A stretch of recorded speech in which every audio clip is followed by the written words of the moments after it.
Mes chers compatriotes, les résultats du premier tour de l'élection législative dessinent une scène politique organisée autour de trois pôles que domine le Rassemblement national. Il apparaît d'ores et déjà que la majorité sortante ne sera pas reconduite. La décision de dissoudre l'Assemblée nationale a dans les faits mis un terme au paysage politique qui avait résulté de l'élection présidentielle de 2017. La semaine qui commence sera déterminante, non seulement pour la composition de la future Assemblée, mais aussi et surtout pour l'avenir de notre pays. Tout laisse à penser que la polarisation du débat public pourrait conduire à une opposition frontale entre les extrêmes. Rien de bon n'en sortirait, ni pour le débat public, ni pour la démocratie, ni pour la France.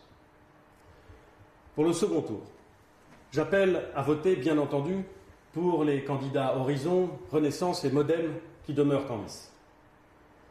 À défaut, lorsqu'ils sont opposés aux extrêmes, j'appelle à voter pour ceux qui, de la gauche social-démocrate, écologiste et communiste, à la droite libérale et conservatrice, au-delà de différences réelles et assumées, ont en commun l'attachement à la liberté, à l'ordre dans les comptes publics et dans la rue, au respect de l'état de droit, à l'indépendance de la justice, à la conviction que l'Union européenne est une partie de la solution et non un problème, à la lutte contre le racisme, l'antisémitisme et l'islam radical, à la protection de la planète, au respect de la science, à la quête d'une croissance juste dans le respect de la valeur travail. Je considère par conséquent qu'aucune voix ne doit se porter sur les candidats du Rassemblement national, ni sur ceux de la France insoumise, avec lesquels nous divergeons non pas seulement sur des programmes, mais sur des valeurs fondamentales.